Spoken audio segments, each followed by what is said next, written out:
하여 주시옵소서. 감사드리며 예수님의 이름으로 기도드립니다. 아멘. 오늘 함께 나눌 하나님의 말씀은 사무엘상 2장 22절로 30절까지의 말씀입니다. 사무엘상 2장 22절로 30절까지의 말씀입니다.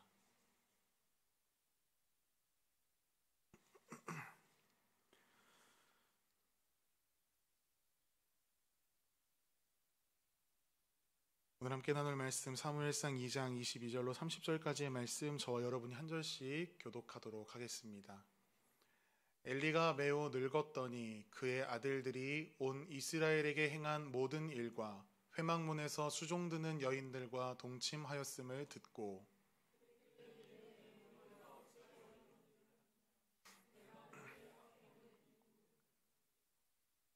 내 아들들아 그리하지 말라. 내게 들리는 소문이 좋지 아니하니라. 너희가 여호와의 백성으로 범죄하게 하는도다.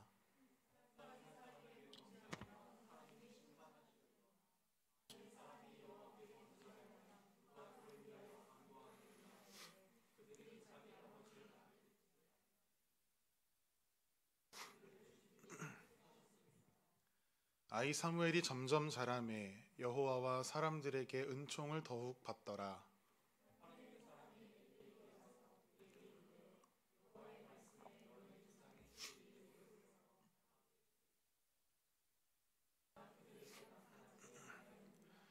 이스라엘 모든 지파 중에서 내가 그를 택하여 내 제사장으로 삼아 그가 내 제단에 올라 분향하며 내 앞에서 에봇을 입게 하지 아니하였느냐.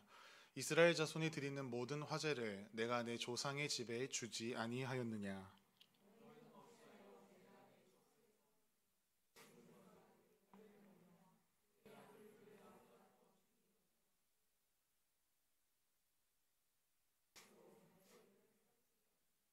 그러므로 이스라엘의 하나님 나 여호와가 말하노라. 내가 전에 내 집과 내 조상의 집이 내 앞에 영원히 행하리라 하였으나 이제 나 여호와가 말하노니 결단코 그렇게 하지 아니하리라. 나를 존중히 여기는 자를 내가 존중히 여기고 나를 멸시하는 자를 내가 경멸하리라. 아멘. 경외의 대상이라는 제목으로 말씀의 은혜를 나누도록 하겠습니다. 오늘도 이 시간 하나님을 예배하는 사랑하는 성도님들을 환영하고 축복합니다. 또 앞뒤 좌우 바라보시면서 우리 함께 인사할까요? 함께 예배함이 기쁨입니다. 담임 목사님께서 한 주간 기도원에 가셔서 기도 중에 계세요. 그래서 담임 목사님의 사역과 또 올 한 해 하나님께서 인도하실 우리 교회를 위해 함께 기도해 주시기를 부탁드립니다. 벌써 2월 오늘이 마지막 날입니다. 시간이 참 빠른 것 같습니다. 여러분도 그렇게 느끼시나요? 벌써 3월이네요. 송구영신 예배 드리면서 함께 카운트다운하고 새해를 맞이했던 것이 얼마 되지 않은 것 같습니다. 그런데 오늘 2월 28일, 2월의 마지막 날입니다. 사람들이 새해가 되면 많이 하는 일이 있습니다. 새해 다짐입니다. 운동, 자기 개발, 목표들을 세우고 그것들을 이루기 위하여 정진합니다. 그런데 이제 3월을 앞에 두고 있는 이맘때가 되면 그 계획은 모두 증발하고 없습니다. 역시 변하는 것은 좋지 않아. 변하면 죽는댔어. 이런 이야기들을 하면서 우리 안에 위로하고 또 합리화합니다. 우리는 우리의 삶에 많은 변화들을 추구합니다. 좋지 않은 습관, 상황 등을 바꾸기 위해서 다짐하고 실천하고 또 노력합니다. 그런 것처럼 우리는 우리의 영적인 영역에 있어서도 습관, 건강, 상태에 대하여 변화를 갈망해야 합니다. 이전보다 더 나은 영적 상태가 되도록 정진해야 합니다. 미국의 유명한 병원인 존스 홉킨스 종합병원의 가장 높은 책임자 에드워드 밀러라는 사람이 있었습니다. 이 사람은 심장에 대한 전문 의사입니다. 대동맥이 심하게 막혀서 운동은커녕 오래 걷는 것조차 하지 못하는 아주 극심한 환자들을 많이 대했다고 합니다. 이 질병이 너무나 무겁기에 막대한 비용이 들어가는 수술이 필요합니다. 게다가 위험성도 있습니다. 재발률이 무려 97%. 그래서 그는 환자들에게 수술할 때마다 이렇게 이야기했다고 합니다. 고통이 되돌아오는 것을 막고 싶으십니까? 다시 수술하지 않고 싶으시죠?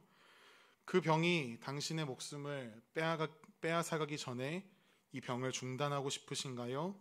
그렇다면 더 건강한 생활 방식으로 삶을 바꾸셔야 합니다. 이렇게 이야기했다고 합니다. 질병이 온 이유가 환자들의 삶의 습관에서 있다라는 것입니다. 이 삶을 변화시켜야지만이 치료의 가능성이 있다라는 것이지요. 그런데 놀라운 것은 그 이야기를 듣고 네 알겠습니다. 의사 선생님 제가 변하는 삶을 살겠습니다. 라고 하고 다 수술대에 오르고 수술을 합니다. 그런데 그 환자들 중에 90%의 사람들이 수술 이전의 삶과 똑같은 삶을 살더라라는 이야기를 이 박사님이 하셨습니다.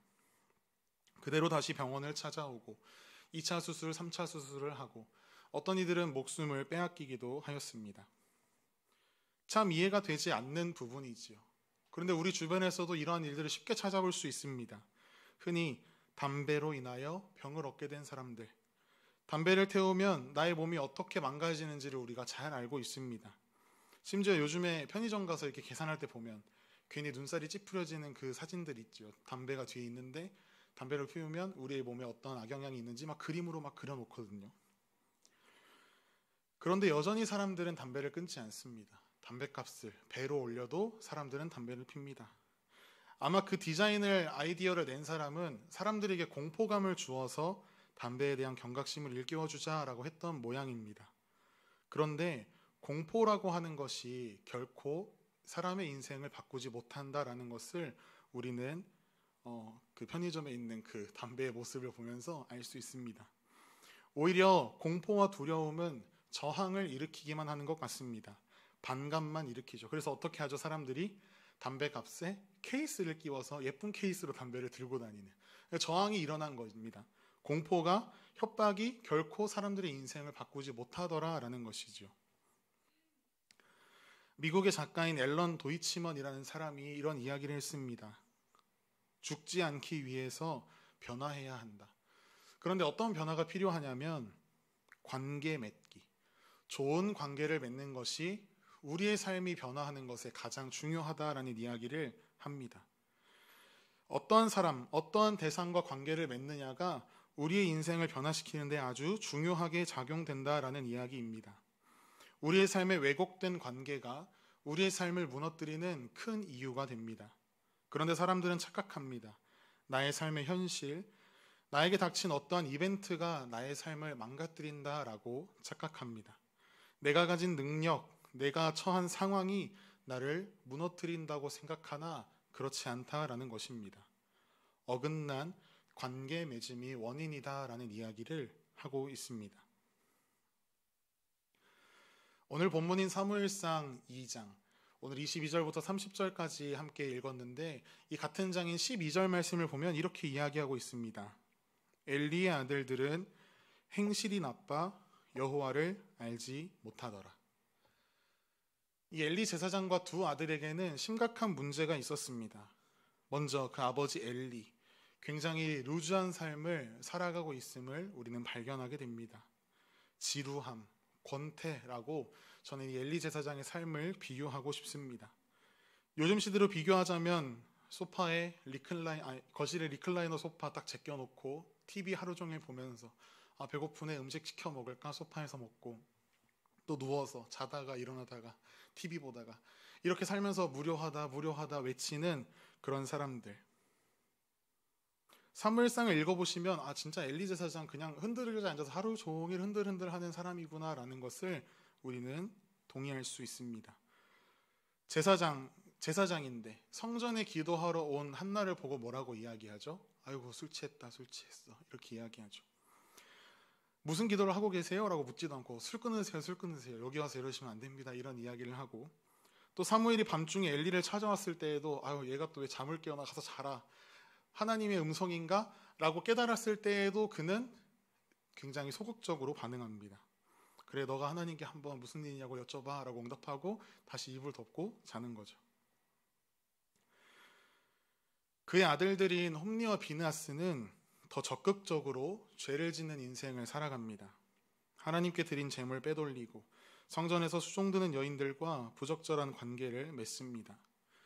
이 이야기가 우리에게 주는 메시지가 단지 죄를 지으면 죽게 되는구나, 이걸로 끝나서는 안 됩니다. 더 깊이 들여다보면 죄의 원인을 성경에서 설명하고 있습니다. 그것이 제가 조금 전에 일러드렸던 12절 말씀, 그 원인은 그들이 여호와를 알지 못하더라 라는 것입니다. 여기서 알다라는 단어, 원어로는 야다라는 것이 단어입니다. 우리가 많이 들어본 단어이죠. 부부가 친밀하고 긴밀한 관계를 맺을 때 이 단어를 사용합니다. 그들이 하나님을 알지 못했다는 것, 그것은 마치 부부 사이의 관계처럼 하나님과 그들 사이의 관계가 친밀하고 긴밀하지 못했다라는 것이지요. 앞에서 말씀드렸습니다. 사람들은 상황과 조건이 나의 삶을 무너뜨린다라고 생각한다고요. 그런데 그렇지 않습니다. 사무엘의 입장에서 살펴보면 그에게 펼쳐진 삶의 상황은 악조건이었습니다. 그 시대를 설명할 때 성경은 하나님의 이상이 흔히 보이지 않더라라고 기록하고 있습니다. 그런데 그 악조건 속에 사무엘은 하나님의 음성을 듣습니다.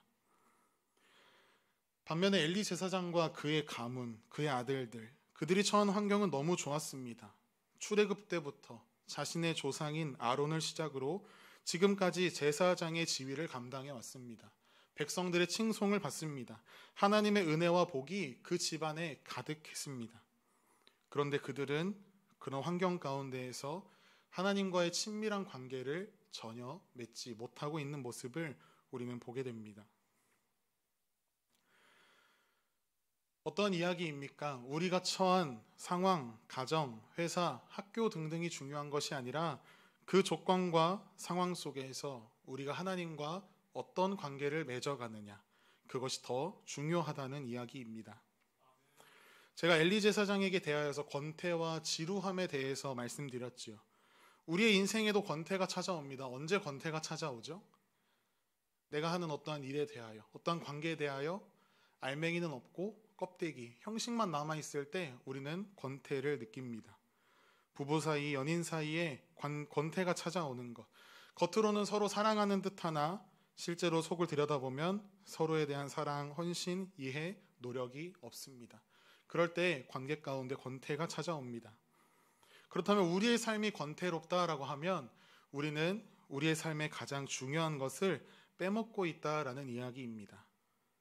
내가 관계해야 하는 대상 말고 다른 무엇과 관계를 하고 살아가다 보니 중요한 것을 놓치게 된 것입니다. 이 제사장이었던 아버지 엘리는 하나님과의 관계가 권태로웠습니다. 그렇기 때문에 아들들은 하나님에 대한 경외, 관계 맺음을 알지 못합니다. 아버지로부터 그것을 배웠어야 하는데 배우지 못했습니다. 그렇기 때문에 그 하나님과 이 아들들 사이에 있어야 하는 그 관계의 자리에 세상의 죄악들이 자리 잡게 되었습니다. 그럼 그들을 바라보시면서 하나님께서 분노하시는데요. 오늘 본문 29절, 30절 말씀을 우리가 한번 다시 읽도록 하겠습니다. 시작. 너희는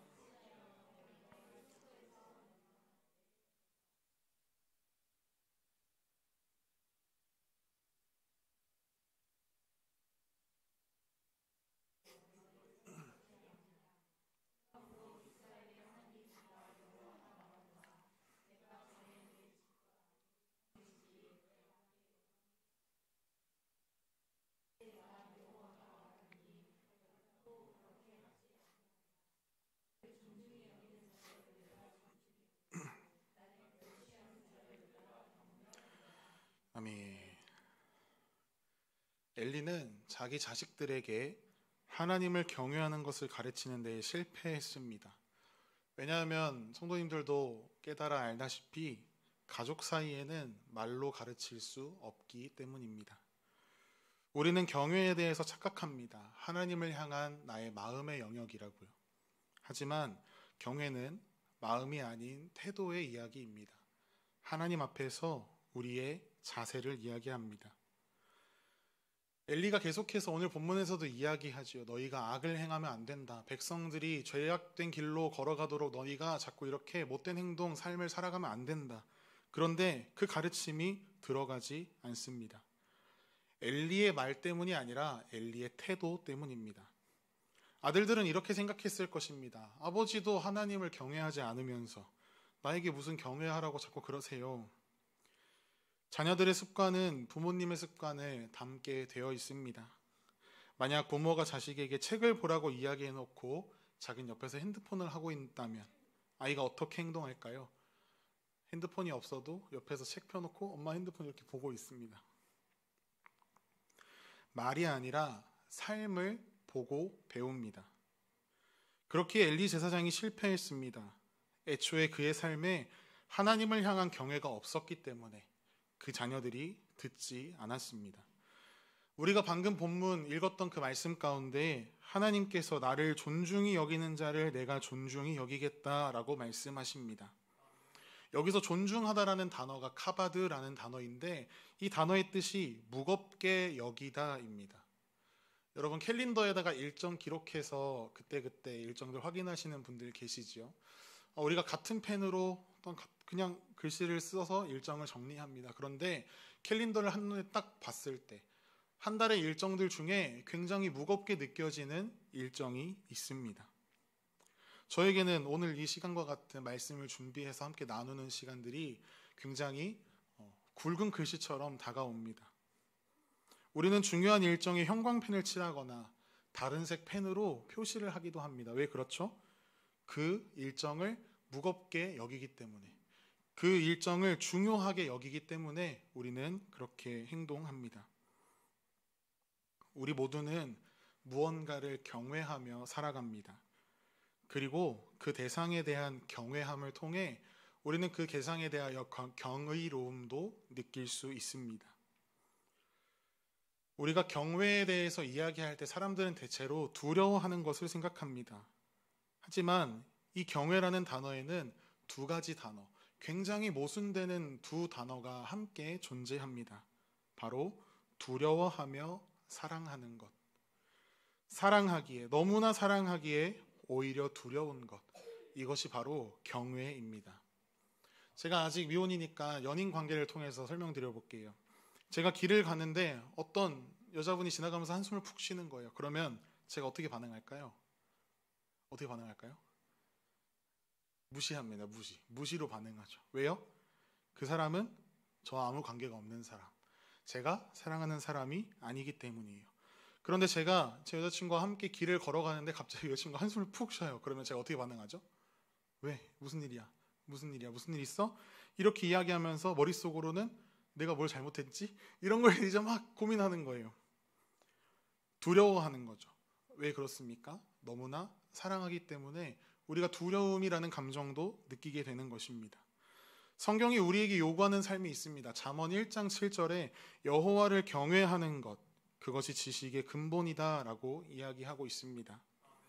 우리의 삶에서 끼워야 하는 첫 번째 단추가 있습니다. 그것은 바로 여호와 하나님을 경외하는 것입니다. 그 단추부터 끼워야 우리의 삶의 관계가 온전해집니다. 그런데 우리는 어떻죠? 우리의 삶의 첫 번째 단추, 하나님을 경외라는 것이 그 단추가 끼워져야 되는데 그곳에 우리의 욕망, 우리의 열망, 혹은 우리가 두려워하고 무서워하는 대상을 끼워 넣기도 합니다. 이것을 우상이라고 우리가 이야기하지요. 하나님께서 가지셔야 하는 그 무게감을 다른 어떤 존재가 갖는 것. 하나님을 향한 우리의 경외가 다른 대상을 향하는 것. 성경 속의 사울 왕이 그 예가 되지 않을까 싶습니다. 그는 하나님의 은혜로 된 이스라엘의 왕이었습니다. 그는 하나님을 제일 두려워하고 하나님을 가장 경외, 사랑해야 하는 존재였습니다. 그런데 그는 자신에게 왕의 지위를 맡기시고 왕으로 세워주신 하나님을 두려워하는 것이 아니라 자신의 왕의 지위, 그 자존심을 더 무겁게 여겼습니다. 그리고 사람들이 나를 어떤 왕으로 생각하는가, 사람들이 나를 바라볼 때 어떤 왕으로 바라보는가, 이것에 더 관심이 많았습니다. 그 자리를 주신 하나님의 은혜보다 이 자리 내가 빼앗기면 어떡하지, 나의 목숨이 위협을 받으면 어떡하지, 이런 공포감이 그에게 더 무거웠습니다. 그의 경외가 하나님이 아닌 그런 것들에 쏠려 있었습니다. 그런 그의 삶이 어떻게 무너졌는가 우리는 너무나 잘 알고 있습니다. 한 가지 질문을 드리겠습니다. 여러분은 무엇을 무겁게 여기며 살아가십니까? 여러분의 삶의 첫 단추에는 하나님이 끼워져 있으신가요? 아니면 하나님께서 주신 그 어떤 것이 우상이 되어 그 자리를 차지하고 있습니까? 저에게 한번 생각해 보았어요. 나에게 우상이 될 수 있는 것들이 무엇일까? 하나님께서 주신 것 중에 우상이 될 수 있는 부분이 무엇일까 생각해 보니까 저는 사역하는 사람이니까 사역이 우상이 될 수도 있겠다라는 생각을 하게 되었습니다. 이 사역은 하나님을 너무나 사랑해서 시작하게 된 것이죠. 하나님께서 저에게 맡기신 사역입니다. 그런데 사역을 하고 막 열심히 사역을 하고 바쁘게 살아가다 보면 사역 때문에 하나님이 뒷전이 돼 있을 때를 발견하곤 합니다. 하나님이 끼워져야 하는 제 인생의 첫 단추에 사역이 들어가는 것이죠. 그렇게 이 일이 하나님께서 내게 맡기신 일이고 하나님께서 인도하시는 일임에도 불구하고 인간적인 생각으로 실패했다 느껴지면 좌절하고 조금 좋은 결과가 있으면 우쭐댑니다. 내가 잘해서 그런 거야 라고 생각합니다. 여러분들은 어떤 것들을 경외하며 살아가십니까? 제가 진단할 수 있는 질문을 가져왔습니다. 먼저는 여러분이 아끼고 자랑하고 뿌듯해하는 것이 경외의 대상일 수 있습니다. 내가 어떤 학교의 출신인지, 나의 지위, 세상적인 사회적인 나의 위치가 어디인지, 사람들이 나의 노력과 결실에 대해서 알아주지 않으면 속상하고, 내가 자랑하는 나의 소속, 나의 유명, 나의 물질 등등 내가 아끼고 자랑하고 뿌듯해하는 것이 우리의 경외의 대상이 될 수 있습니다. 혹은 둘째로 내가 정색하고 흥분하고 분노하는 포인트가 경외의 대상일 수도 있습니다. 내가 중요하다 생각하는 무엇이 있는데 사람들이 이것을 알아주기는커녕 무시할 때 우리는 분노를 표합니다. 알아봐주길 원하고 자랑하고 싶은데 어깨 쫙 펴고 떵떵거리고 싶은데 알아주지 않으니까 흥분하고 분노하는 것이지요. 여러분은 일상 가운데 하나님을 경외하는 삶을 살아가고 계십니까? 핸드폰에 많은 어플들 깔려 있죠. 많이 사용하는 어플들은 눈 감고도 그 위치를 찾을 수 있습니다. 여러분 핸드폰 켜서 성경 어플 어디 있는지 한 방에 찾으실 수 있으신가요? 성경 어플이 몇 번째 페이지에 있으신가요? 이것이 결정적인 또 완벽한 잣대는 아닙니다. 그만큼 하나님이 여러분에게 소중한 존재입니까? 라는 질문을 여러분에게 드리고 있는 것입니다.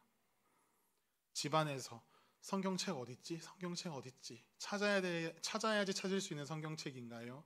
아니면 손 뻗으면 닿는 곳에 있는 성경책입니까? 또한 우리는 그리스도임에도 불구하고 예배에 대한 무게감이 없다면 또한 우리의 상태를 점검해 보아야 합니다. 내가 정말 하나님을 소중하게 여기는가? 소중하게 여긴다면 내가 어찌 하나님께 드리는 예배를 가볍게 여길 수 있는가? 우리가 간혹 착각하지만 절대 착각해서는 안 되는 것이 있습니다. 예배는 결코 설교자를 통해 혹은 찬양팀과 섬기는 이들을 통해 우리가 서비스를 받고 누리는 것이 절대 아닙니다. 내가 그리스도인으로서 내가 가장 소중하게 여기고 내가 가장 무겁게 여기는 하나님 앞에 나아가는 것입니다. 나와 하나님 사이를 연결하기 위해서 예수 그리스도께서 십자가에서 죽으셨고 성령 하나님께서 우리를 인도하셔서 하나님께 예배할 수 있다. 이 사실을 믿으며 나아간다면 우리가 어떻게 이 예배를 가볍고 소홀하게 여길 수 있겠습니까? 여러분의 하루 가운데 가장 무거운 시간, 가장 기다려지는 시간이 있으신가요? 하나님을 경외하는 시간이 있으신가요? 제가 지난 수요일인가 주일날 성도님들께서 대화를 나누다가 제가 살짝 엿들었는데 저희 교회 지금 새벽 예배가 없잖아요. 그런데 새벽에 교회 와서 기도하고 계시는 분들이 계신 거예요. 그분들을 보면서 야 이거 반성해야겠다 하고 있는데 초등학교 친구가 저한테 오더니 그럼 강도사님도 그 시간에 교회 있으세요? 이렇게 물어보는 거예요. 그래서 있으려고 그냥 이렇게 대답하고 제가 이제 진짜 가야겠다 라는 생각을 제가 하기도 했습니다. 우리의 삶에서 가장 기다려지는 시간, 가장 먼저 구별해놓고 이 시간에 다른 일정 절대 안 돼 라고 빼놓는 시간이 하나님께 나아가는, 하나님을 경외하는, 하나님에 대한 그 최고의 무게를 느끼는 시간이 되기를 간절히 소망합니다. 우리의 삶 가운데 하나님을 향한 경외가 있다라는 것이 어떤 의미이냐면 가장 좋은 기준이 우리의 삶에 서 있다라는 것입니다. 우리가 일상 속에서 무언가를 경험할 때 아주 탁월한 것을 보게 되면 그것이 일상의 기준이 됩니다. 사진 한 장 보여주실래요, 형제님? 네, 이거 뭔지 아시나요? 설악산, 울산바위잖아요. 제가 산이라고 했을 때, 야, 이거 진짜 멋지다라고 하는 광경은 그 설악산 쪽 가다 보면은 어느 길에 딱 정면에 울산바위가 그림처럼 딱 보일 때가 있어요. 그걸 보면서 제가, 야, 이 울산바위 너무 멋있다. 이게 만물, 그 멋있는 만물의 나의 기준이다. 이렇게 생각하면서 살았거든요. 그런데 제가 7년 전에 남아공 선교를 다녀왔는데 거기에서 세계에서 세 번째로 큰 캐년, 블라이드 리버 캐년을 보고 왔어요. 사진 한번 보여주실래요? 이게 제 핸드폰으로 담은 거거든요. 떨어지면은 못 찾겠구나 싶을 정도로 높은 곳에, 설악산보다 2배 정도 높은 곳에 세계에서 가장 큰 세 번째로 큰 협곡이 있습니다. 제가 저곳을 가보기 전까지는 울산바위가 가장 나에게 멋진 자연 광경 기준, 울산바위보다 멋있느냐 멋있지 않느냐. 그런데 저 남아공에 있는 블라이드 리버 캐년을 보고 난 후에 대자연에 대한 기준이 저곳으로 바뀌었습니다. 우리가 이처럼 일상 속에서 탁월함을 경험하면 그것이 기준이 됩니다. 만약 우리가 셰프, 요즘에 미슐랭 스타, 3스타 셰프의 음식을 먹었다라고 하면 와, 너무 맛있었다 먹고 그것이 이제 맛있는 음식의 기준이 되겠지요. 마찬가지로 하나님은 온 우주 만물 중에 가장 높고 위대하신 분이십니다. 그 하나님을 우리의 삶에서 경험하고 맛보는 순간, 그 하나님과 우리의 삶에서 관계를 맺는 순간 우리의 삶의 가장 중요한 기준이 하나 생기는 것입니다. 그렇게 세상이 무엇으로 나를 유혹하고 도전한자 할지라도 우리는 흔들리지 않습니다. 하나님이 삶의 기준이 된 사람들은 성경이 말하고 있는 반석 위에 지은 집과 같은 단단한 삶을 세워갈 수 있습니다. 그런데 어느 사람들은 언젠가는 썩어 없어지고 지나갈 것들을 기준으로 잡고 살아가는 사람들이 있습니다. 그 사람들은 이게 무너질까봐, 지나갈까봐, 사라질까봐 늘 불안해하고 전전긍긍해합니다. 두려워하는 것입니다. 왜 그렇습니까? 가장 높고 위대하신 영원하신 하나님을 기준 삼고 살아가는 것이 아니라 세상에 썩어지고 지나갈 것을 붙들며 살아가기 때문입니다. 가장 높으신 하나님을 경외하는 삶을 살아간다면 우리가 이 세상에 그 무엇도 두려움을 끼칠 수 없습니다. 한번 쉽게 생각해 보겠습니다. 제가 만약에 어느 회사에 들어갔어요. 신입사원이에요. 그런데 어느 날 저희 아버지가 그 회사의 회장님이신 거예요. 너무 할렐루야죠. 그런데 이 드라마에서만 나올 법한 이 이야기, 그런데 직장의 상사들이 제 정체를 알지 못하고 저를 자꾸 괴롭히는 거예요. 근데 저는 계속 회장님의 기준에 합당한 이제 일들을 해갔는데 상사들이 저를 자꾸 나무라는 거죠. 너 내 말 듣지 않으면 해고당한다. 내 말 듣지 않으면 인사고과 안 좋게 줄 거야. 그런데 그렇게 협박해도 제가 그 사람들이 무서울까요? 안 무섭죠. 제가 회장으로 계신 아버지를 두려워하니까 그 아래에 있는 것들이 두렵지 않게 되더라라는 것입니다. 저희 아버지는 회장이 아니십니다. 가장 높으신 하나님을 경외하기 시작하면 그 아래에 있는 그 어떤 권세도 우리에게 두려움을 끼칠 수 없다라는 이야기를 여러분에게 드리고 있는 것입니다. 예수 그리스도께서 어떤 분이십니까? 가장 높으신 분이십니다. 가장 내가 두려워할 만한 가장 유일한 분이십니다. 동시에 가장 낮은 자리에 오셔서 목숨까지 내어주신 내가 가장 사랑하는 분이십니다. 하나님을 두려워하고 사랑하는 사람은 세상의 그 무엇도 두렵지 않습니다. 이 하나님을 경외하는 자리로 나아가는 저와 여러분이 되기를 축복합니다. 사도 바울에게도 자신의 삶에 있어서 기준되는 것들이 있었습니다. 그가 예수님을 만나기 전 나의 출생, 지혜, 열심, 의로움. 그런데 예수 그리스도를 만나니 그의 인생 가운데 새로운 기준이 생겨버렸습니다. 그런 그의 입에서 어떠한 고백이 나오는지 우리 너무 잘 알고 있습니다. 무엇이든지 내게 유익하던 것을 내가 그리스도를 위하여 다 해로 여길 뿐더러 또한 모든 것을 해로 여김은 내 주 그리스도 예수를 아는 지식이 가장 고상하기 때문이라. 할렐루야. 제가 설교 초반부에 인용했던 사무엘상 2장 12절의 말씀, 엘리의 아들들은 행실이 나빠 여호와를 알지 못하더라. 이 야다라는 단어에 관계를 맺다라는 뜻이 있다고 말씀드렸지요. 근데 거기에 한 가지 뜻이 더 있습니다. 바로 맛보다라는 뜻입니다. 엘리의 아들들이 왜 죄를 짓고 어긋났느냐? 그들이 하나님을 맛보지 못했기 때문입니다. 우리의 삶에도 두려움과 불안함이 있습니다. 우리의 삶에 여전히 변화되지 않는 행실, 현실이 있습니다. 이렇게 엄습해 오는 그 불안함 가운데 떨고 있는 우리에게 하나님의 사랑이 친히 다가오십니다. 가장 높으신 하나님께서 가장 낮은 모습으로 오셔서 저와 여러분을 위해 그 손에 못 박힘을 당하셨습니다. 우리가 그 손을 잡는 순간, 우리가 그 사랑의 맛을 보는 순간 우리의 삶에 있는 모든 두려움과 불안함이 떠나가게 될 것입니다. 그 기준을 따라 회복하고 성장하고 그리스도의 장성한 분량에 이르기까지 성숙하게 될 것입니다. 사랑하는 여러분, 하나님을 경외하십시오. 시간과 장소를 정해 말씀을 붙잡고 경외의 시간, 무겁게 느끼는 시간을 가지십시오. 하나님을 가장 소중하고 무겁게 여기는 시간을 삶 속에서 꼭 구별하십시오. 하나님을 맛보십시오. 그 강하신 손을 붙드십시오. 나를 붙잡으시는 그 강하신 손을 경험하십시오. 그때 우리의 삶에 어둠이 밀려나가고 하나님께서 우리의 삶 가운데 비춰주시는 평안의 빛이 가득하게 될 줄 믿습니다.